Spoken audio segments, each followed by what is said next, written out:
அனுச நட்சத்திரத்தை சார்ந்தவர்களுடைய சிறப்பு தகுதி என்னன்னு கேட்டிங்கன்னா, பல துறையில தன்னுடைய விஷயங்கள முன்னெடுக்கக்கூடிய நபர்களா இருப்பாங்க. குறிப்பா பொதுமக்களோட ரொம்ப நெருங்கிய தொடர்பு இருக்கக்கூடிய அத்தன துறையிலும் இவங்களுடைய தன்மை மிக அற்புதமாக வெளிப்படும். மன ஆற்றல மிக சரியாக பயன்படுத்தக்கூடிய விஷயங்கள், மற்றவங்களுக்கு ஆலோசனை சொல்லக்கூடிய விஷயங்கள், அல்லது ஏற்றுமதி, இறக்குமதி சம்மந்தப்பட்ட தொழில் சார்ந்த விஷயங்கள்ல மிகப்பெரிய வெற்றிகளை சுகிக்கக்கூடிய தன்மை, நீர் தத்துவம் சம்மந்தப்பட்ட துறைகள்ல மிகப்பெரிய வெற்றிகளை சுகிக்கக்கூடிய ஒரு வாய்ப்பு, இதெல்லாம் இவங்களுடைய தொழில் ரீதியான ஒரு ஒரு முன்னேற்றத்த சிறப்பா தரும்.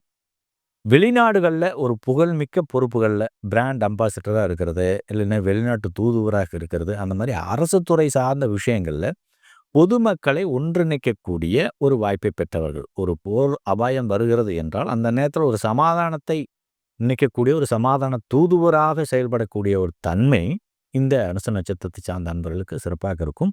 ஸோ எந்த இடத்துலயும் மற்றவர்களை ஆற்றுப்படுத்தக்கூடிய, அதாவது சமாதானப்படுத்தக்கூடிய ஒரு வல்லமை பெற்றவர்களாக, மத விற்பனர்களாக, ரொம்ப அந்த மத போதகர்களாக இருக்கக்கூடிய ஒரு வாய்ப்பு இருக்குது.